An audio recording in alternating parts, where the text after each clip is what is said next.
ABN News International.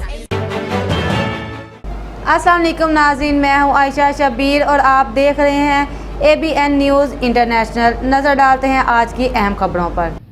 सदर Trump ने कहा है कि ईरान जंग मजीद 4 हफ्ते जारी रह सकती है, लेकिन ईरान ने कहा है कि जंग कब खत्म होगी इसका फैसला ईरान करेगा। ये जंग कब तक चलेगी ये जानने के लिए समझना जरूरी है कि जंग इस वक्त क्यों शुरू की गई। जब ईरान और अमेरिका के दरमियान एटमी मुज़ाकरात कामयाब हो गए थे और दोनों के दरमियान अमन मुआहदे पर दस्तखत होने वाले थे, हत्ता कि साइनिंग के लिए कलम भी खरीद लिए गए थे, तो फिर ऐसा क्या हुआ कि इसराइल और अमेरिका ने मिलकर ईरान पर हमला कर दिया।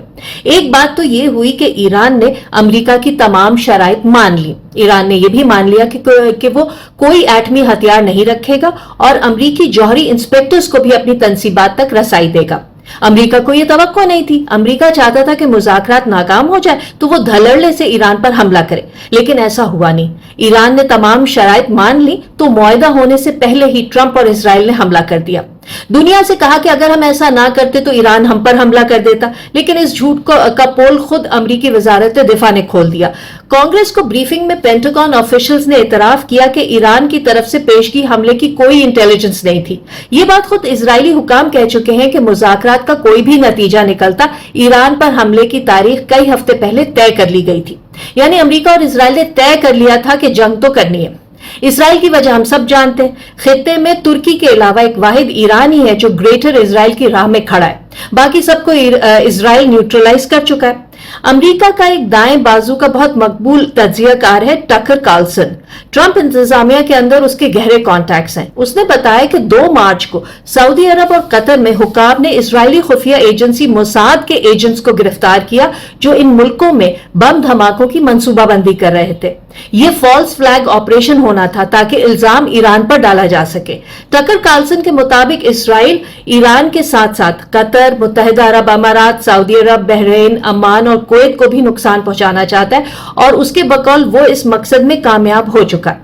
रही बात ट्रंप की, तो दुनिया समझती है कि अमेरिका इस जंग में इसराइल का साथ इसलिए दे रहा है क्योंकि इसराइली हुकूमत और मोसाद के पास ट्रंप के खिलाफ ऐसी चीजें हैं जो अगर सामने आ गई तो अमेरिकी कौम खुद ट्रंप को भरे बाजार में लटका देगी। इस बात में वजन है क्योंकि अमेरिकी कांग्रेस की जो कमेटी महकमा इंसाफ के मामला देखती है उसके सीनियर मेंबर है जेमी रास्किन। उन्होंने ऑन रिकॉर्ड ये कहा है कि अब तक जो आधी एप्स्टीन फाइल्स सामने लाई गई हैं उनका अनरिडैक्टेड यानी काट छांट के बगैर वर्जन देखें तो उनमें ट्रंप का नाम 10 लाख से ज्यादा मर्तबा आया है। ये ना भूलें कि जेफरी एप्स्टीन सिर्फ खवातीन का नहीं बच्चों का भी रेपिस्ट और पेडोफाइल था और उसके ट्रंप से बहुत करीबी रवाबित थे। बच्चों का रेप वो जुर्म है जिसे इसराइल के अलावा दुनिया का कोई भी मुल्क कभी बर्दाश्त नहीं करता और ट्रंप की रिपब्लिकन पार्टी कदामत पसंद है। उसका इस मामले में 0 टॉलरेंस है। बहरहाल ये बात भी अब बिल्कुल क्लियर है कि एप्स्टीन इसराइल के लिए काम करता था और दुनिया के ताकतवर लोगों के खिलाफ ब्लैकमेल का मवाद जमा करना उसके जिम्मे था। उस हिसाब से देखा जाए तो ट्रंप दरअसल एक इसराइली प्रोजेक्ट है। इसराइल जानता है कि उसे ट्रंप के बाद कोई ऐसा अमेरिकी सदर नहीं मिलेगा जो मुकम्मल तौर पर उसकी मुट्ठी में हो। अभी इसी साल नवंबर में अमेरिका में मिड टर्म इलेक्शन है। अब तक की अवामी राय शुमारियां बताती हैं कि ट्रंप की हरकतों की वजह से डेमोक्रेटिक पार्टी कामयाब हो सकती है। ऐसा हुआ तो सदर ट्रंप का हर एजेंडा रुक जाएगा। हो सकता है ट्रंप का मवाखसा यानी इम्पीचमेंट भी हो जाए। वैसे भी अमेरिकी कानून के मुताबिक सदर खुद से जंग शुरू तो कर सकता है, लेकिन 2 महीने के अंदर अंदर कांग्रेस से उसको अप्रूवल लेना लाजमी है। इसलिए इसराइल और ट्रंप के पास ईरान पर हमला करने के यही 2-4 महीने थे। हो सकता है ट्रंप सोच रहा हो कि ईरान जंग की वजह से उसकी पार्टी को मिड टर्म इलेक्शन में फायदा होगा और वो बच जाएगा, लेकिन ताजा अमेरिकी रिपोर्ट्स बताती हैं कि बमुश्किल 20% अमेरिकी शहरी और सियासतदान ईरान जंग की हिमायत करते हैं, बाकी मेजॉरिटी सख्त खिलाफ है।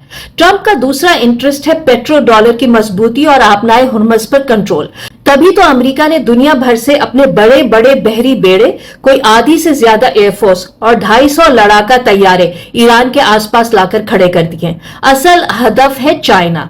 चाइना अपनी तेल और गैस की जरूरतें 3 मुल्कों से पूरी करता रहा है, रूस, वेनेजुएला और ईरान, और वो इस तेल की अदायगी डॉलर में नहीं करता, अपनी करेंसी युआन में करता है और यूं वो अरबों डॉलर की बचत करता रहा है। ये भी एक बड़ी वजह है कि अमेरिका माशी मैदान में चीन का मुकाबला नहीं कर पा रहा। वेनेजुएला का हाल हम सबने देखा और अब अमेरिका जंग के जरिए ईरान को मजबूर करना चाहता है कि वो चीन को तेल की फराहमी बंद करे। जवाब में ईरान ने आबनाए हुर्मुज ही बंद कर दिए, जहां से दुनिया की 20% ऑयल सप्लाई गुजरती है। यही दुनिया की दुखती रग है। शायद यही वजह है कि चीन, जिसकी हमेशा से पॉलिसी रही है कि वो किसी दूसरी जंग या झड़प का हिस्सा नहीं बनता, लेकिन इस मर्तबा चीन ने बाकायदा ऐलान किया है कि वो ईरान की सॉवरेनिटी, सिक्योरिटी और इलाकाई सालमियत के दिफा में तेहरान की सपोर्ट करता है।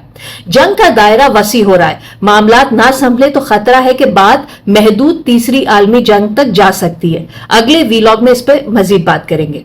मजीद खबरों और अपडेट्स के लिए देखते रहें ABN news international. Subscribe and keep watching ABN News International.